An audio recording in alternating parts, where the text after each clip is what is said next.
Shalom, selamat pagi buat kita semua. Berjumpa lagi dengan saya hari ini. Hari ini saya ingin bagikan kabar baik bagi kita semua. Sebagai orang-orang berdosa ini. Bahwa kita sebagai orang berdosa pasti ingin memperoleh sebuah keselamatan. Oleh sebab itu pagi hari ini saya mau berbicara tentang bagaimana cara melepaskan diri dari ikatan dosa. Roma pasal 3 ayat 22 berkata demikian ya. Karena semua orang telah berbuat dosa dan telah kehilangan kemuliaan Allah. Jadi siapapun yang namanya manusia pasti adalah orang berdosa. Karena Roma pasal 3 ayat 22 berkata bahwa semua orang telah berbuat dosa dan telah kehilangan kemuliaan Allah. Nah, di dalam hidup ini seringkali kita merasa terbelenggu oleh dosa. Dosa adalah suatu realitas yang tak dapat kita hindari. Dan semua orang telah berbuat dosa di hadapan Allah. Dosa adalah ikatan yang mengikat kita, yang menjauhkan kita dari Tuhan dan membebani hati dan pikiran kita. Namun kita sebagai orang percaya, kita memiliki sebuah harapan yang besar dalam melepaskan ikatan dosa ini.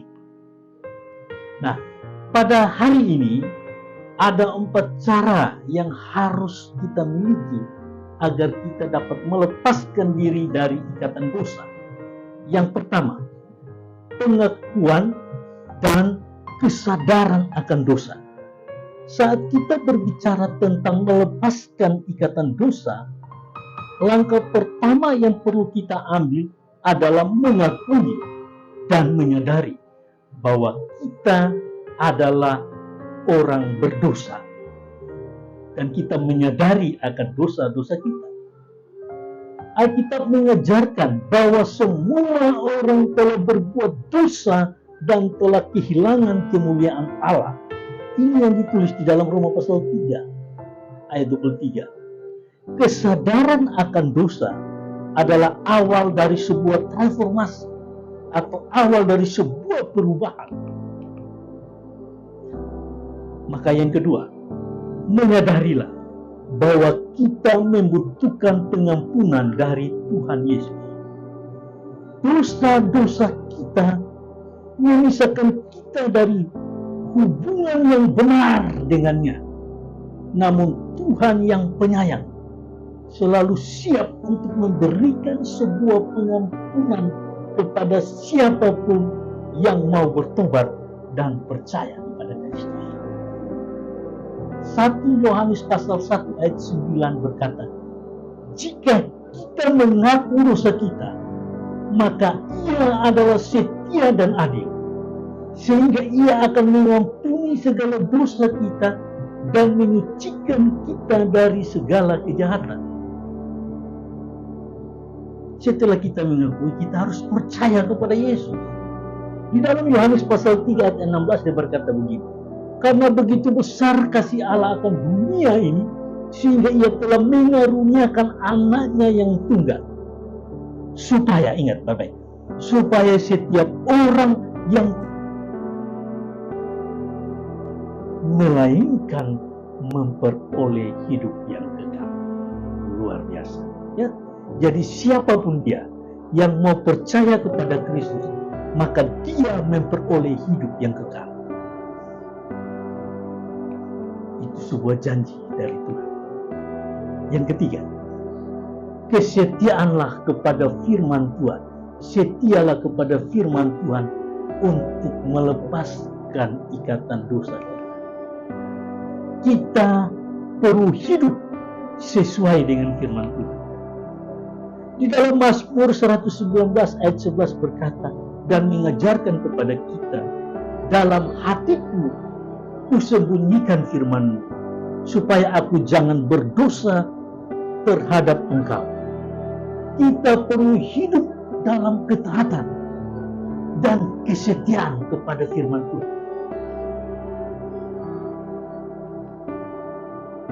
Yang keempat, milikilah hubungan pribadi dengan Yesus. Mari kita memupuk dan kita jalani hubungan pribadi dengan Yesus. Hubungan pribadi dengan Yesus Kristus melepaskan ikatan dosa dan juga melibatkan hubungan pribadi yang erat dengan Tuhan Yesus. Dia, Yesus adalah juru selamat kita yang telah membayar harga dosa-dosa kita di atas kayu salib.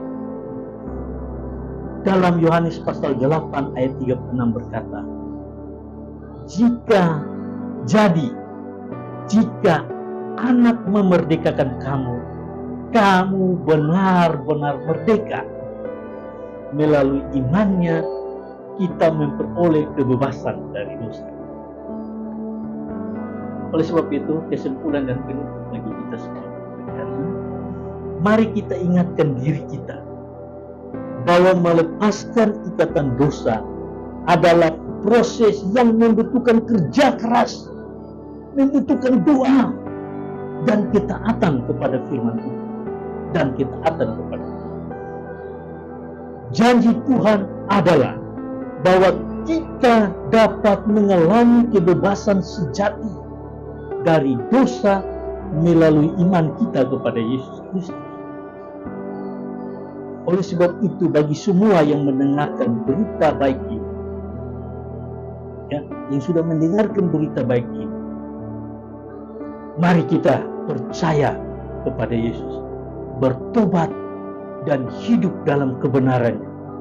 Ketika kita melakukan itu, kita akan merasakan kelegaan, merasakan damai dan bahagia yang hanya kita dapat dan hanya dapat diberikan oleh Tuhan Yesus yang telah membebaskan kita semua dari ikatan dosa. Amin. Mari jangan menunda-nunda waktu lagi, karena hidup kita adalah kesempatan untuk percaya Yesus. Jangan sia-siakan waktu kita, ambil sikap hari ini supaya kapanpun kita meninggal pasti kita masuk surga. Tuhan Yesus memberkati kita. So